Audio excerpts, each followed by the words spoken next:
ท่านผู้ชมที่เคารพสำหรับโรงงานประกอบรถยนต์ของบริษัทลาวออโตโมบายจำกัดจะกลายเป็นฐานการผลิตรถใหญ่ประเภทรถด้ามและรถขนส่งขนาดใหญ่พร้อมทั้งกลายเป็นแรงบำรุงก่อสร้างทรัพยากรมนุษย์ในอุตสาหกรรมยานยนต์รถไฟฟ้า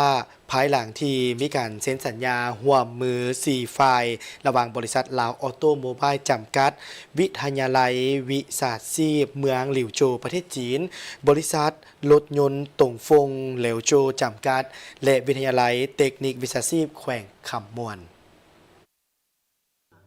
พิธีเปิดตัวแนะนำรถบรรทุกสู่ตลาดของโรงงานผลิตรถยนต์แห่งทับอิฐในสาธารณรัฐประชาธิปไตยปราศจากลาวพร้อมกับพิธีลงนามสัญญาการร่วมมือ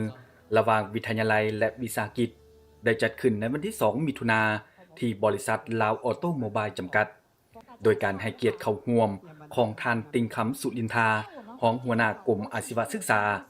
ท่านเหวยหายจินเลขาคณะกรรมการวิทยาลัยวิชาชีพเมืองหลิวโจวประเทศจีน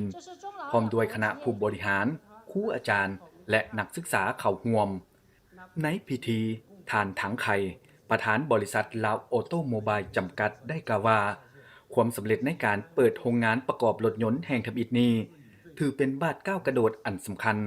ของอุตสาหกรรมยานยนต์ลาวโรงงานแห่งนี้จะกลายเป็นฐานการผลิตรถใหญ่ประเภทรถบรรทุกรถด้ามและรถขนส่งสินค้าที่ทันสมัยทั้งนี้ยังได้ร่วมกันสร้างตั้งสถาบันลูกบ้านลาว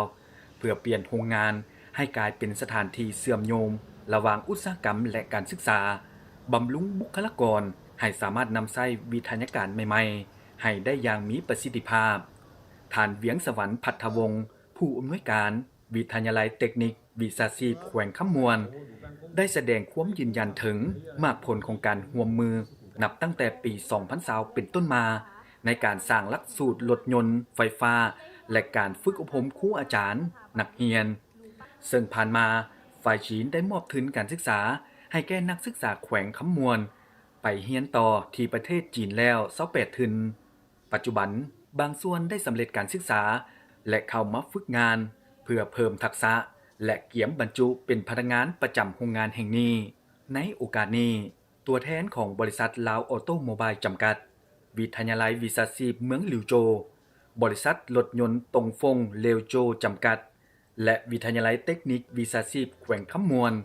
ได้ร่วมกันลงนามในสัญญาร่วมมือด้านอาชีวศึกษาและพัฒนาร่วมด้านอุตสาหกรรมยานยนต์ระหว่างจีนลาวเพื่อร่วมกันบ่ม